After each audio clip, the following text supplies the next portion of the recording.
Any kind of turnover in the employment place can leave a gaping hole in the activity. You may have a team of 6 people and one person leaves, and boom, you have a huge chunk of workload that disappears overnight. And you're scrambling to sit down and hire somebody. Some people put the cost of replacing an existing employee as up to 6 months of salary, with everybody else having to do additional work or trying to train the new person as you come in. Involuntary turnover can be extremely disruptive for your business. So keep that in mind, that involuntary or even voluntary can be disruptive as you go through. Some of the things you want to have is you want to hold on to key personnel. Some of your best performers, make certain they know they're the best performers. And if it's compensation or whatever benefits that you want to provide that best performer, you want to sit down and make certain that somebody doesn't go through and poach that person and steal them away and they're a top performer because the person didn't feel appreciated as you go through. That's called voluntary turnover when you leave. But the other part is this whole thing of letting go of low performers as you go through. That's terminating if it's necessary. We're going to talk about a process as how to go through some formal disciplinary action to help motivate them in a negative way, short of termination. But that being said, sometimes you do have to terminate employees that are low performers or don't perform, or really actually are damaging the organization as you go through. All employers in the United States are employment at will. In other words, the employer and the employee can sever the employment relationship at any time. There's a couple exceptions to that. You may have a written employment contract that has certain different aspects to it. You may also be working in a union environment where a union can have input into the process as to whether or not they can leave or not. In the process, they may grieve it as you go through. It just depends. One of the things, if you're going to be working in human resources, you always have to be aware of a potential of a wrongful discharge suit, which could be really damaging as you go through. It's a violation of an implied contract or covenant. I was working all the time and they never once notified me. And if you didn't do that, you got a problem, by the way, that all of a sudden, oh, we just thought we terminate you because, and you didn't say anything, or your performance isn't very low, you're gone. But you never told them ahead of time, you never said anything in writing. Those could lead to wrongful discharge suits, or they terminate me because of my race as you go through. They terminate because I was whatever that may be. Be careful about the aspect of how you go about terminating. At the end of the day, treat everybody with dignity and respect, and that goes a really long way as you go through. People want to be treated even on the way out the door. Literally, if you go onto the internet, you'll see that about 2/3 of all employer-employee lawsuits are based upon wrongful termination or how the person felt when they were leaving the organization. They didn't think that the people cared. They treated them poorly as you go through. Make certain when it comes to employment at will, make certain when it comes to termination, make certain when it comes to discipline, that it is about the work and not the person as you go through. They're very different things. Attack the person and you'll probably be wrong and found wrong in a court. Attack the bad performance. That is exactly what it's about. It's called work, not personality as you go through. So make certain you're focusing on the work, not on the personality in the process. Ways to discharge a wrongful discharge suit as you go through: create a paper trail.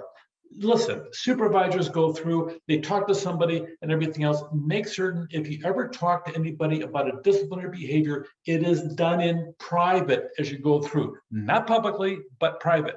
There are a few cases if somebody has a public outburst, you may have to deal with it publicly, but generally, almost all the time, you can deal with bad behavior privately. If you have a dialogue, have it private, and then when you're all done, create a paper trail in the process. It could be just a file folder. You have a piece of paper on May 17th, I talked to this employee about this, and you keep a record of it as you go through. That can also give you evidence later on if they perform something else. You know, on May 17th, we talked about this over here, and now here it is July, I'm talking about the same issue. I want this corrected. That gives you more documentation long-term. So create a paper trail as you go through. Sometimes a verbal reprimand, you follow it up with a written reminder of the verbal reprimand as you go through. Initiate punitive action short of terminations to get the employee to quit. If they can see that you've gone through, they've gotten a verbal reprimand, a written reprimand, you suspended them for 3 days, they may quit before you get them and terminate them as you go through, which looks much better on their record in the process. pay off the employee with a big severance package to get them to go, to make sure that they don't sue you for wrongful dismissal. Sometimes that process actually works as you go through. Sometimes you may want to overhaul the whole workforce and reassign things in the process, making certain that you have zero tolerance for poor performers and they don't have a place in your new organization as you go through.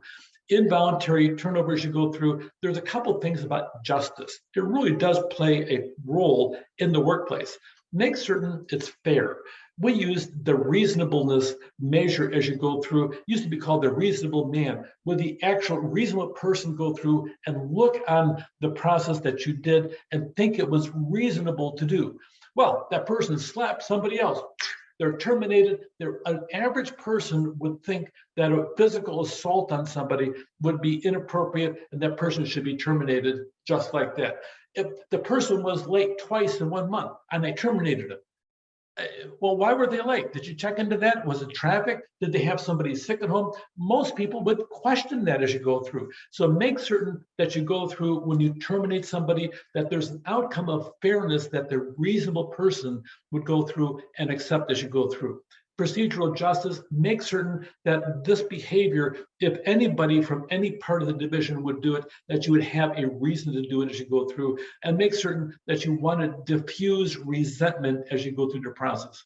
Here's 60 terminates of procedural justice.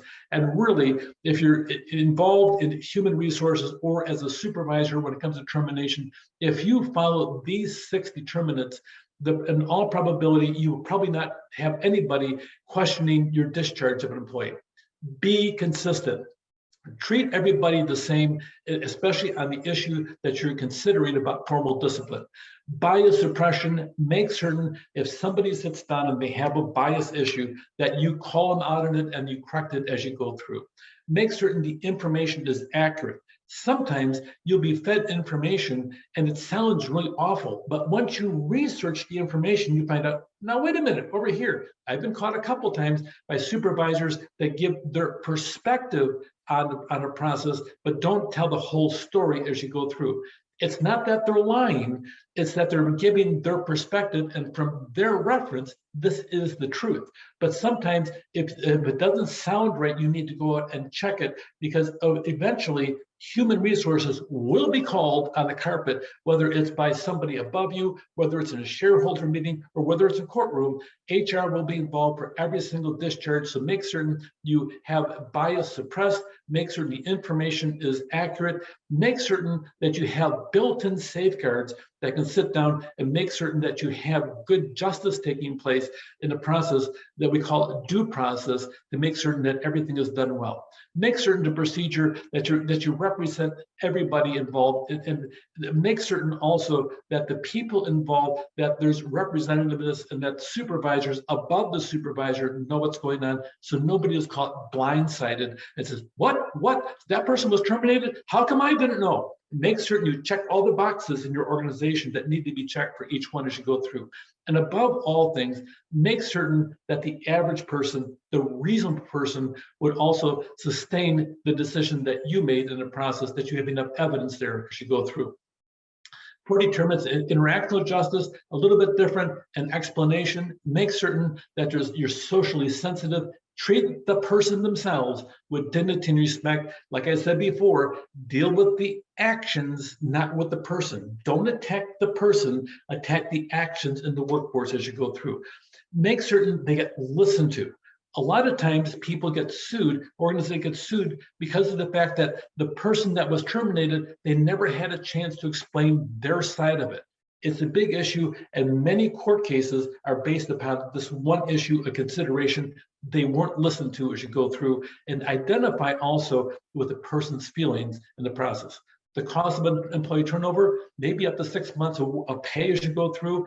We have an employment at will doctrine. Make certain that due process can sit down, and when you listen to people, it can prevent a wrongful discharge or a wrongful discharge suit as you go through, and also put disciplinary action in writing. Take care.